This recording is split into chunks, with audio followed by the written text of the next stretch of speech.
didukung oleh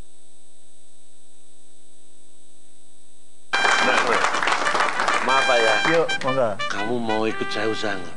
Ya, usaha apa? Loh, ini saya rencananya mau mengembangkan bisnis ekspor impor asongan.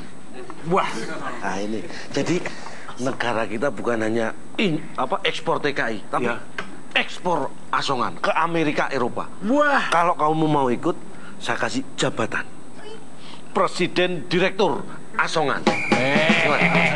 Cara Inggrisnya asongan tuh Pak? Esongan apa? Esongan. Asongan. Jadi Presiden Direktur Asongan. aku punya jabatan presiden. Presiden. Dara, setuju enggak kalau saya jadi presiden? Enggak. Aku jadi apa? Tapi lalu apa bedanya ya presiden asongan sama presiden beneran? Ayo. Hanya Bedanya apa? IQ melatih lagi. Nah, kalau presiden asongan itu hidupnya penuh dengan keprihatinan. Kalau presiden beneran? Nah, kalau presiden beneran hidupnya hanya cuma bisa prihatin. Itu bedanya. Gitu ya. Kamu mau nggak ikut? Kalau kamu mau gampang, simple. Kamu cukup setor modal. Aku store modal duit. Terus jadi- kamu store apa? Aku modal dengkul. Jangan dengerin. Nggak mau. Biar maju kok.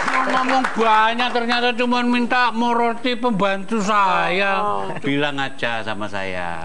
Kamu mau minta modal apa? Modal cicilan per bulan atau mau modal kredit lunak? Kalau saya kredit lunak nggak mau, Doro. Saya bandeng duri lunak mau. Kalau dipikir Dengerin nih, pembantu saya pinter ini. Gimana? Lun? Menurut analisis saya, banyak usaha kecil kita ini yang sesungguhnya mampu mengatasi pengangguran. Oh, pinter lah. Seperti Calondong ini. Iya, gimana? Itu pengangguran jadi punya kerjaan. Banyak usaha kecil yang potensial tapi kekurangan modal. Betul. Nah, pertanyaan saya ke Pak Kes. Ya, Ini nanti bisa tertolong nggak Pak kalau membayar dengan PP 46 itu aspek permodalannya itu bisa dibantu nggak oleh bank-bank itu Pak? itu kita harapkan bahwa dengan adanya 1% kemudahan ini ke seluruh warga negara Indonesia yang punya usaha kecil, mereka punya menambahkan penerimaan negara.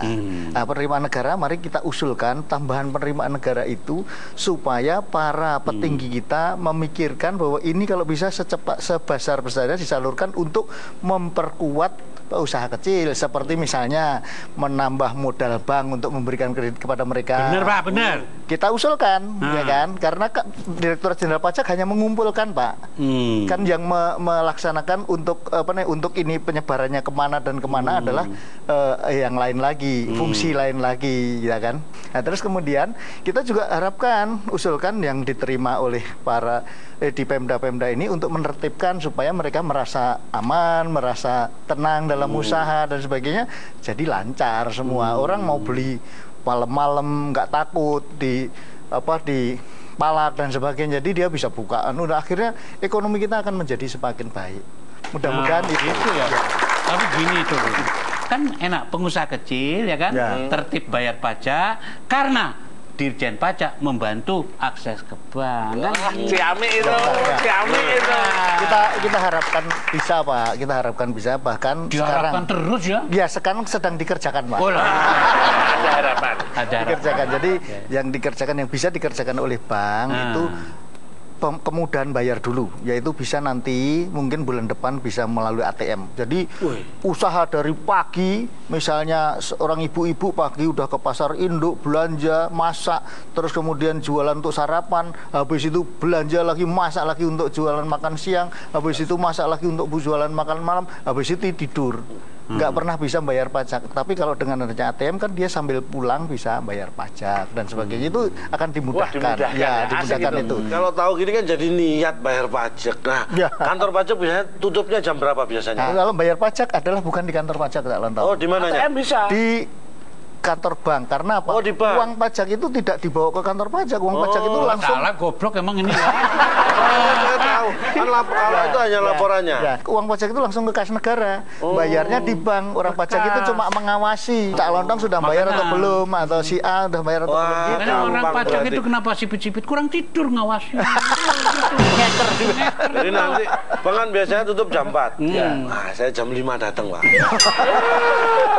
Begini loh, Doro. Menurut analisis saya, kalau pengusaha kecil taat membayar pajak, maka harapannya ya tuh, tadi itu bisa mendapatkan insentif, kemudahan-kemudahan, sehingga ketika membutuhkan modal ke bank dibantu. Harus. Karena apa? Ada istilah tidak bankable kan gitu ya. Dianggap tidak bankable, gini kan bisa dijamin maksudmu gitu kan. Gitu. Untuk mendukung itu kita juga bisa loh Pak. Kalau bank itu pengen mendapatkan rekomendasi dari kami bahwa dia adalah pengusaha taat pajak supaya dia dapat kredit, bisa kita namanya tax clearance, bisa kita kasih.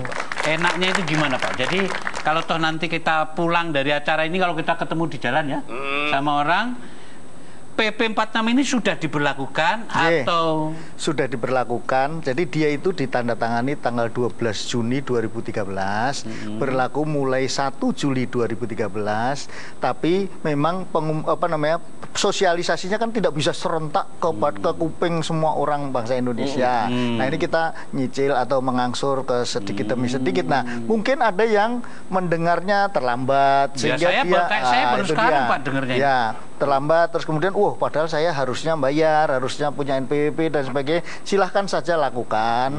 Nanti kita akan pikirkan bahwa untuk keterlambatan sampai dengan bulan Desember itu bisa kita hilangkan sanksi-sanksinya. Jadi kita kira dibanding kalau misalkan mereka tidak bayar pajak terus dimaafkan karena memang belum tahu, atas nama mereka terima kasih Pak. Ya gitu kira-kira.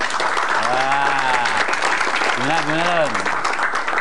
Ya, memang itu itu adalah merupakan suatu pengertian kita mengenai bagaimana kalau orang yang terlambat melaksanakan pembayaran atau pendaftaran antara bulan Juli sampai dengan Desember ini, karena ini wajar lah kalau untuk pengenalan setengah tahun sudah cukup lah barangkali begitu ya.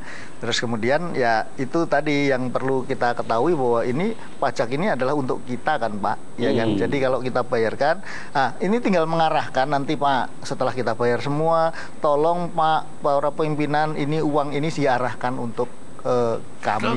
Diulang lagi Pak. Ya, tolong para pimpinan kita, negara kita, dan juga para wakil rakyat mengarahkan sumber-sumber penerimaan dari ini adalah diutamakan untuk mensejahterakan mereka dulu. Kan gitu. Bukannya malah digondol untuk menyuburkan partainya sendiri, tapi uang pajak yang mestinya itu juga memberi keuntungan bagi rakyat loh. Jadi prinsip demokrasi kan gitu. Dari rakyat, oleh rakyat, untuk rakyat. Kalau dalam politik itu ada istilah Vox Populi Vox Dei. Suara rakyat adalah suara Tuhan. Gitu. Maka dalam perkara pajak pun istilahnya juga harus sama. Tax populi, tax day. Pajak rakyat untuk rakyat.